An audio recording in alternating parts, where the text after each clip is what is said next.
Hi, and welcome to Kudzu Chronicles podcast. I am your host, Kudzaima Shaya, and today I am joined on the podcast by someone who has a very long list of accomplishments. He is the Vice President of the Zambia Medical Students Association. He is the founder of a foundation called the MediServe Excellence, and he has participated in a lot of debates that were international. And all that being said, he is also the head honko, the one and only president of Texila American University. Ladies and gentlemen, Aquila. Yay! Thank you so much, because Thank you so much for coming. You know, I didn't think you were going to come. When I actually told you, I was like, I don't know, maybe he will, maybe he won't. So thank you so much for coming. The pleasure is all mine. All right, so Aquila, I know that you're now doing your clinical rotations. So tell me how that has been, and how have you found the transition from being a preclinical student to being a clinical student? Nice. I think, if I'm being honest, I really struggled in my first few weeks and actually months when I transitioned into clinicals. And this is because the entire setup is different. So preclinicals were used sitting on a desk from 8 to 16 or whatever it is. Yeah. And you're chilling whilst learning pretty much. But then when you go to your clinicals, you're working on the ward, but at the same time you have to learn. So you really have to multitask. And after being tired, you still have to go back home and study. Yeah. You get about 6 months for a course here. You get 10 weeks that side. Wow. So now you have to study all this, plus you have your mid-rotation exams after 5 weeks. Yeah. So it means you need to know your entire rotation in 5 weeks before that exam. It was really a lot. One of the things I really struggled with was also time management. I remember I could have proper meals when I was in my preclinicals. I would go to the gym. At times, twice a day, I would go in the morning and in the evening. Yeah. I was a gym rat. And now you can't do that. I'm trying to start. You're scaring me because, you know, I'm supposed to be going for my clinicals next year. So this whole situation is scaring me. Yeah, no, I think for me it was that way because I did not know what was ahead. Okay. So I found myself in the deep end without knowing how deep it was. But now that you know what to expect, you can plan accordingly. Oh my goodness. So my question is, do you think with all this pressure that you're experiencing now, do you plan on going on to residency after graduating, or you take another route, maybe research, or you're still going in, you're still going to be Okay, cool. So mine is not because of the pressure. They say pressure breaks pipes or makes diamonds. I'm not afraid of the pressure. I love pressure, if anything. Yeah. It's only that it's a long story, but I'm no longer as passionate about practicing medicine in this setup. I found a different passion that I want to explore. So Really? yes. But still in the medical field. No, not quite. What? You want to leave us? Is that what you're saying? No, so I believe when it comes to medicine, you have to practice medicine not because you need to, but because you want to. Yeah. And unfortunately, in our setup, it does not allow for that. Our doctors are underpaid, they're overworked. And so 9 out of 10, they go into the hospital because they need to. They won't have food on their table if they don't go to the hospital. Mine is more of being able to sustain myself in other aspects so that I can improve the medical landscape and not necessarily go head first in it with the current system of things. Wow, Aquila, I was not expecting that. Okay. Wow. So that means after these years, after you graduate, you might take a completely different route from medicine. We might see you elsewhere that is not in the medical field. So I'm an entrepreneur. Oh yeah. And I want to focus more on that side of things. Okay. I want to be able to create an enabling environment in the medical field based off of my entrepreneurship. So if you ask me what's a priority for me right now, it's entrepreneurship and not necessarily medicine. Wow. Wow, Aquila. That's inspiring, but also, I don't know. I'm scared. Okay, because you're my senior, and to hear you say that kind of scares me a little No, bit. so But don't get me wrong. Yeah. I still love medicine. Uh-huh. It's the reason I haven't dropped out yet. You're also smart. That's the other reason. Yeah, you are. Yeah, so it's not that medicine is a bad thing, but it's more of the reason for you practicing should be the right reason. Yeah. And so if you have the right reason, then you can definitely make it work. Okay, I appreciate that. Whew. All right, Aquila, tell me about this Mediserve Excellence, because you also mentioned that you are an entrepreneur, and I know that one of your businesses, if I can say, is the Mediserve Excellence. What is that about? Yeah, so Medicine for Excellence is a foundation, it's a non-government organization. And the whole essence of it is, I've said, is I'm passionate about making the medical field enabling. So Yeah. one thing about our our environment, our medical environment right now is we are more on the curative part. Uh-huh. However, we don't have the resources for that. Yeah. So instead of focusing on treating patients when they come to the hospital, we need to focus on patients not coming to the hospital in the first place. So preventative measures, that's one. Two, we have cases of a lot of doctors who are irate or they just don't care when they're at the hospital. And that's because, again, they're there because they need to. So Medicine Excellence looks at how can we make the hospital a place where doctors are friendly to patients because they already have probably an income somewhere else. So that means enabling our doctors, taking care of them mentally, taking care of them financially, Yeah. and just giving them the resources that they need to be their best when they're there. And then the other side, as mentioned, is the preventative part. So how can we make sure that patients do not have to frequently go to the hospital? How can we enable and prevent patients from having most of the cases that you have non-communicable diseases, Yeah. which are very preventable if we have the right lifestyle and we have the right lifestyle modifications. So that's what the entire thing focuses on. Wow. So for the longest time, it's been a concept and trying to perfect the concept and look for partners. Yeah. But soon we'll be going full scope with the foundation. Wow, I am inspired, Aquila, because I also have a name for an organization that I would like to start, my own foundation, Yeah. which I don't know what it will be about, but I have a name for it already. It's going to be a girl today, a woman tomorrow.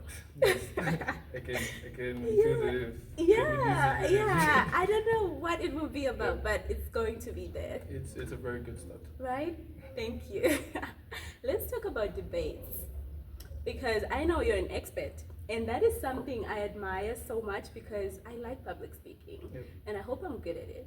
I You- would you like are. to. I You hope are so. good at it. I hope so. So yeah, tell me how that started, because I know you've been to Zim, which is my country, Nice. because of debating. Yes. You went to, or you were supposed to go to Cameroon because of debating as well. So tell me how it started and why you have such an interest. Is it something that you learned, or it just comes naturally to you?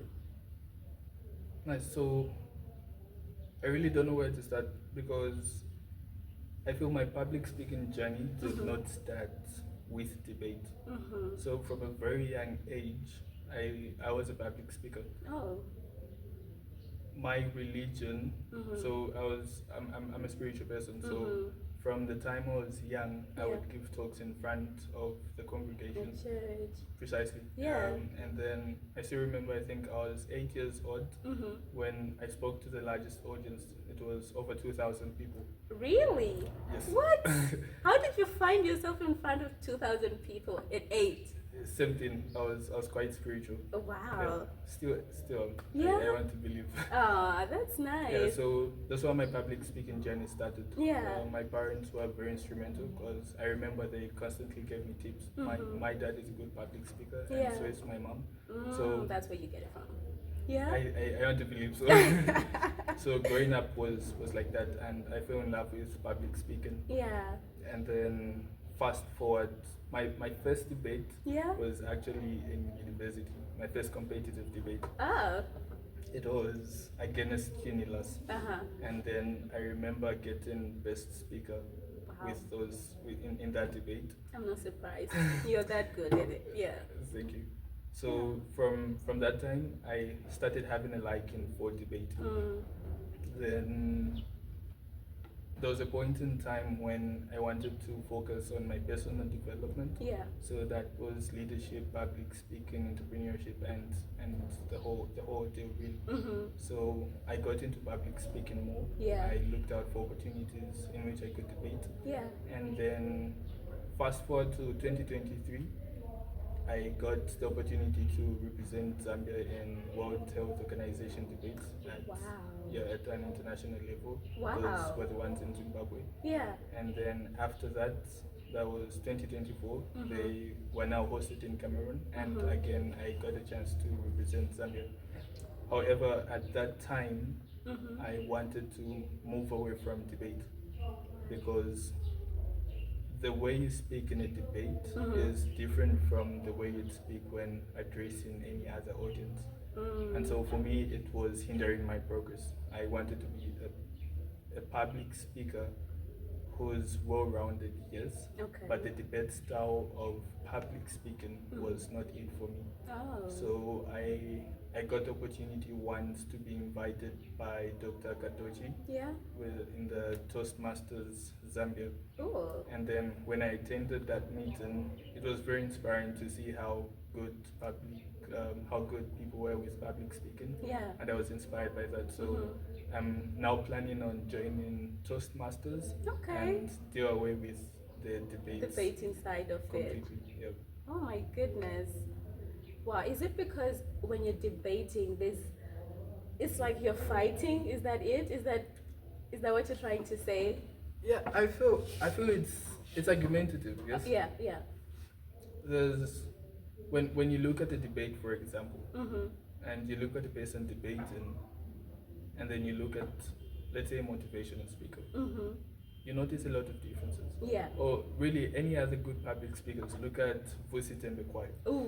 When he's talking, you can feel the emotion. He's slow, you're composed, and you just want to listen. Precisely. Yeah. But with debate, because you're trying to bring out as many points as you can in a limited amount of time, and there's all these constraints with the public speaking. Yeah. So they're kind of two different worlds, and focusing on one might hinder your progress in the other. I get that. Okay. But what would you say are your two best tips for someone who is looking into public speaking or debating? Nice. So public speaking, every time you have to give a speech, you really need to practice. No one is perfect, so practice is imperative. In public speaking, they say do not practice until you get it right, but until you can't get it wrong. So it means if I practice my speech 10 times, and then on the 11th time I make a mistake, then I haven't practiced enough. Okay. So I like that. You keep on practicing until you can't get it wrong. So that's one thing. And then the other thing is, again, in the lines of practice. So for me, I try at least every week or two to come up with a speech. So I'll be in the shower and it would be an impromptu topic. Oh my goodness. And I'm just trying to perfect the craft. You know, I love that because I think I'm one step there. In my phone, I have a bunch of videos of me just delivering speeches to myself or to the camera for no reason. You should start posting those more often. They're not perfect, trust me. They don't have to be. Right? It's a good starting point. Yeah, I might do that. Nice. All right, Aquila, let's talk about the SRC. Because since I came to Texila, I think I've always seen you walking around with the big people on campus. You know, it's either the dean or the president at that time, because you were not the president then. And so, yeah, tell me, where did that interest come from? And also, did you know that you were going to end up being president? That's an interesting question. Uh-huh. So I think I earlier alluded to it. There was a point in time in my first year of MBCHP. Mm-hmm. So prior to that point, I wasn't where I wanted to be. It's a point in time when I wanted to drop out. Oh. It's a point in time when I'd walk into the classroom, sit at the back, not pay attention, probably sleep the entire time, and then just walk out. So my life was in shambles. Yeah. Right? And then I realized I had to change my ways.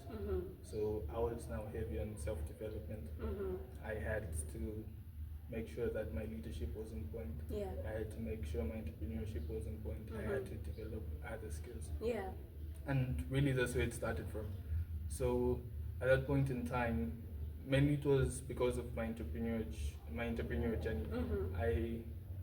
I was very passionate about it.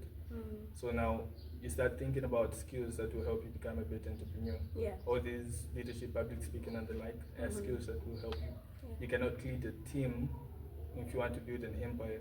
You cannot have a team and fail to lead them. Oh yeah. Okay. So all those were things that I needed to develop, and I made a conscious decision to start developing those skills. So I remember the first thing that I did was I captained the quiz team. Oh yeah. So I captained Texila first quiz team. We had the tournament, Millennium TV quiz competition. Yeah. So we came out third in that competition. Then from then, I went ahead to become the president of the debate society. Wow. During that period, I had set my eyes on being SRC president. Oh my goodness, you were serious. Oh yeah. So you were going for his neck. What was his name?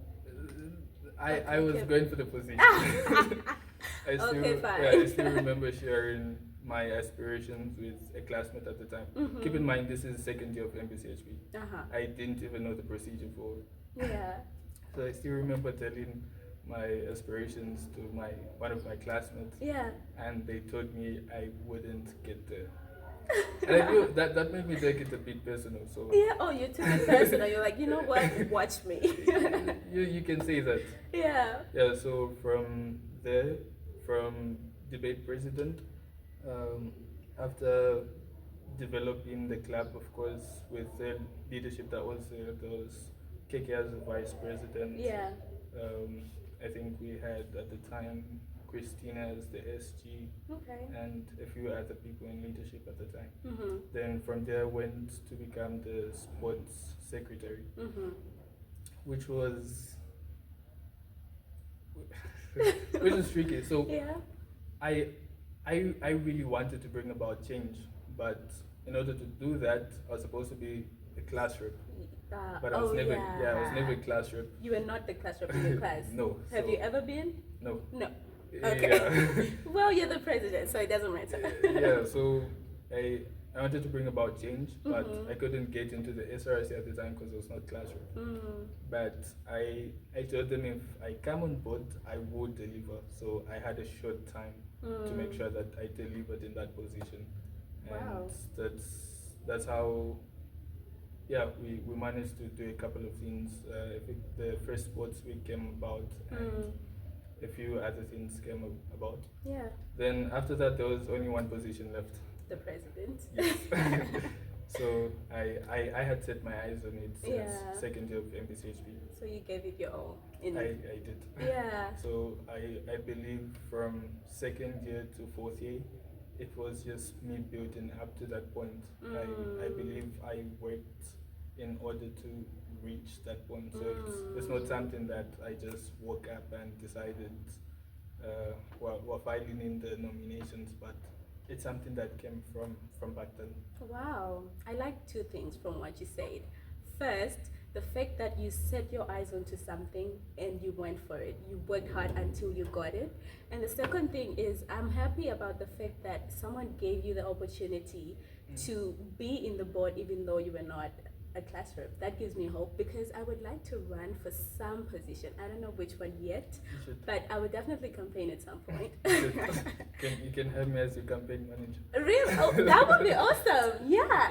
You know what? That guarantees me a win. I will win. Yeah. Yeah. Duh. Awesome. So, what advice would you give me?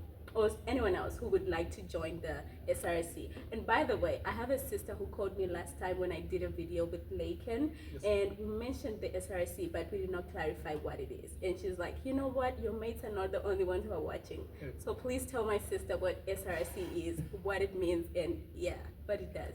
Okay, so the Student Representative Council is, as mentioned, a council which encompasses a group of 20 students Yeah. that were elected to lead, pretty much. So we bridge the gap between students and management. When there are issues that students are facing, Yeah. we liaise with management in order to come up with the best possible solution that will benefit both camps. And then if there's anything from management side that the students need to know about, Yeah. we also try to relay that information in a way that the students will be able to accept, and if there are any issues, we sort them out. Okay. However, we also realize that academics is not the only thing that's needed, so Yeah. we try to also empower students with other skills. That's why over the months, you've noticed we've been having seminars.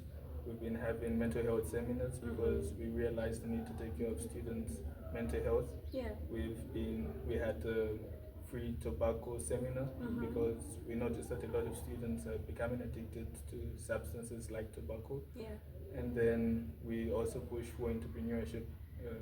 I'm heavy on entrepreneurship, so You are. we've been trying to find if there are any seminars happening around, then we'll try to find ways in which our students can attend those seminars and build such skills. All right. So we pretty much look at students' welfare in general. I like that. Thank you. And for my sister, that is for you. That is for you. And yeah, back to the advice. And also because you mentioned the events that you guys have had for us, Yep. there is this one coming on the 26th of April, the Students Entrepreneurial Summit. I Yes. think I saw that and I definitely saved the date because I'm attending. Yes, thank you. Yeah, so that one is it's actually under the Zambia Medical Students Association. Okay. It will be a leadership and entrepreneurship seminar that will see students from around Lusaka. So Okay. we're getting students from all the medical schools in Lusaka Yeah. in order to inculcate such skills in them. Yeah. And then back to the advice. Yeah. So first things first would be, and I'm very heavy on this, knowing your reason. Your So why. why do you precisely why do you want to get into leadership? Why do you Yeah. want to join the SRC? I'll tell you, it's voluntary work. So when you're joining, it should not be for selfish reasons. It should be for your betterment. Yeah. As I mentioned earlier, first of all, there's a skills that you need. Even when you're done with your degree, you will not be one in a million with that degree. You'll Yeah. be one of a million. Yeah. A million other people will have that degree. Yeah. So what's setting you apart from those people? When you're able to show your leadership skills, it's a plus. Okay. So that's one thing. It's you need to know your reason why, because times get tough, and then you start doubting yourself. Yeah. Like, Is do this I really really want this? precisely? Yeah. I'm not getting thousands. In fact, I'm not even getting a coin as it stands. Yeah. So why am I doing this? If you know your reason, then it will be easier for you to get through that leadership journey. Apart from knowing the reason, again knowing why it's important for you to develop your leadership skills now, Yeah. especially in the medical field. Being a doctor is a managerial position. Yeah. You'll be managing your nurses, you'll be managing your staff. Yeah. So you have to develop, you can start developing those skills when you're already on the ward. Yeah. So you now start is the time, precisely. True. If you mess up on the ward, you're costing people their lives. Yeah. You're killing patients. But Yeah. here, the most that happens is people shout at you for not doing a good job. That's cool. Yeah. So I think now is the time for people to take up leadership and really develop that skill. it's something that you learn. You're not born a leader, but it's something that you can really learn. I love that. Aquila, what are some of the perks of being the president of such a big school? Are there any? Yeah. So as I mentioned, knowing why you're getting into it, I've been able to get into rooms that I wouldn't necessarily have gotten into. Yeah. Minus me being the president, I've been able to shake hands with people that I can I can walk to Yeah. the offices of the Resident Doctors Association of Zambia. I can have a sit-down meeting with the president. Yeah. I get invited for their AGMs. I can go to ZMA. Wow. And you really build these connections if you use them to your advantage. Yeah. And I believe so. Me serving as the vice president of the Zambia Medical Students Yeah. Association was after I was Texila president. So I believe that also gave me a platform to be recognized at that level. So there's a lot that you get. Wow. And for me, most importantly, Yeah. it's what it has done to me as a person.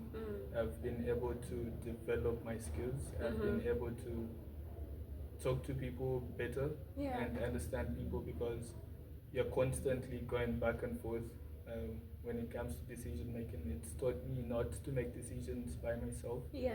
but always to consult. So, and again, it's taught me how to organize. It can be events, it can be people, whatever it is. Yeah. There's a lot of planning that goes into our events, a lot. Wow. So Yeah. it's taught me how to do all those things, which have also transcended in other aspects of my life as well. That is so good. Oh my goodness. Now I want to run for president. Go for it. Yeah, wow, that is so good. Okay, so Aquila, besides when you're not saving the world or changing the world or doing all your superhero stuff, what do you do for fun? What are some activities that you just do that people, if they had them, would be like, really, Aquila? Yeah. Oof. Don't tell me you don't have fun. No, that's quite tricky. So I think at a point in time, I was heavy on soccer, Yeah. as Okay. I was with physical fitness in general. So Yeah. I used to go to the gym quite a lot. Yeah. I used to play soccer often, Yeah. but of late that's become tricky, because if I'm not doing anything med school related, You have to then I'm out of town. Oh, with okay. Business errands. So Okay. it's That is so good. And you know what makes me happy? We're having this interview and now you've become my link. Yep. I'm also looking for a link. Well, you have one, but there's not much that's going to come from this one. But yeah. Nice. All right. So, Aquila, tell me, because you're the president and you have these businesses going on, you have foundations, you are such a good public speaker, and you're a guy. So definitely there's going to be some admirers, right? Yeah, some admirers, maybe secret, or maybe even, they'll be upfront with you. Like, you know what, Aquila, this is the situation. Yes. So how do you handle that? And do you have like a no dating students rule, or, I don't know, you're just open to it? What's the situation like? Yeah, so there's two things to it. Yeah. I think even growing up, I wasn't allowed to date. Okay. I was only allowed to date after my parents thought I was mature enough. Okay, so yeah, so that's one thing. And then two, I try to keep female interactions at the very least. So I'm already bad at replies, Okay. but when it comes to females, I'm extra careful Oh, yeah. not to keep conversations that I know will lead into something. So yeah, Why is that though? Is it because you are not open to relationships, or you just, why? Or not now?